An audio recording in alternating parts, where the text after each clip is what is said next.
Alright, racists, let's talk about your undeniable fetish for Black American humor and the history you pretend to not know. Racist America loves the laughter of the original people. The way Black Indigenous people laugh at their pain and the magic behind it, totally ignoring the power structure that keeps manufacturing the pain. A power structure with an extractive economy geared towards causing the pain, extracting the innovation created from the pain, then taking credit for the results of the creations. While racists have survived with ripe appetites that have supply chains, legendary things were happening amongst the Black Americans. A living technology, a built-in healing device, and social medicine, refined across pulpits and stoops, juke joints, union halls, barbershops, beauty salons, and nightclubs. They call it comedy. The pains of the original people and their descendants built American comedy, and not as a decorative accent, but as the spine. In the church call and response where the preacher wasn't separate from the congregation.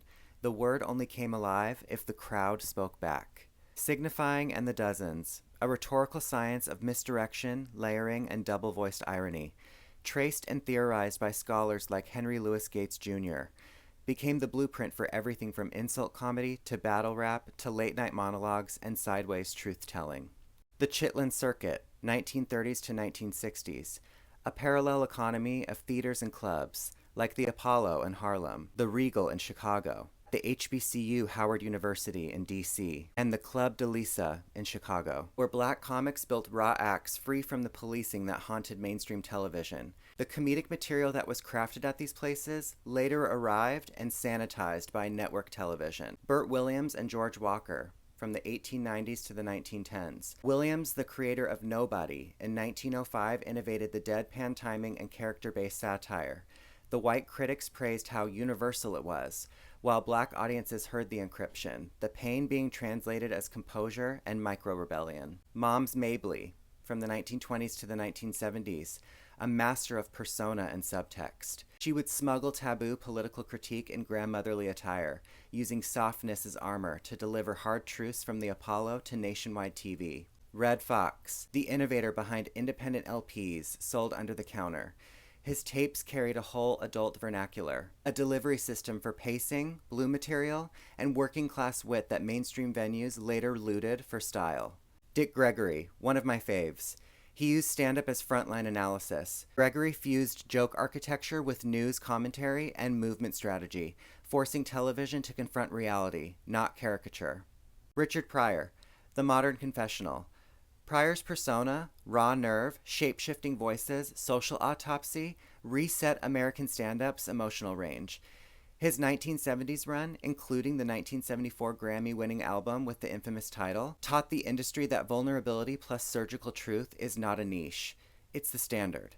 Flip Wilson, the first Black comic to host a ratings-dominant variety show, proving that Black comedic range wasn't too specific for primetime, only too honest for some gatekeepers. In Living Color and Def Comedy Jam, sketch and stand-up revolutions that weaponized dance, music video grammar, and street-level timing.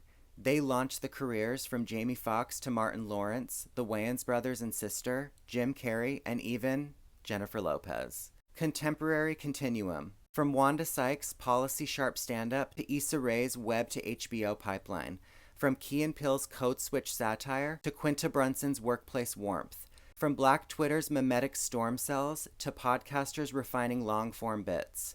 The laboratory never closed. All of this creation from love that was never meant to be a spectacle. Inside their community, humor is a domestic policy. Aunties weaponize wit to keep teens sharp. Cousins roasting as an initiation into belonging. And sometimes just to say I love you. Comics turning repass halls and funerals into grief clinics where the room exhales together. So to bring it all home, racist America didn't discover Black humor. It was built with it, then pretends otherwise. The industry learned pacing from the pulpit, structure from the street corners, persona from the trickster, and catharsis from rooms that weren't allowed to be the same color as the comedian. If you're going to obsess responsibly. Credit the inventors. Name the sources. Stop extracting the aesthetic and then policing the analysis. Understand that the laugh you covet is not your souvenir. It's a community survival tech and love language at work. Black humor is not America's coping playlist. It is America's comedic operating system, written by people who refuse to let the wound be the only story, and who, with unlicensed brilliance, taught an entire planet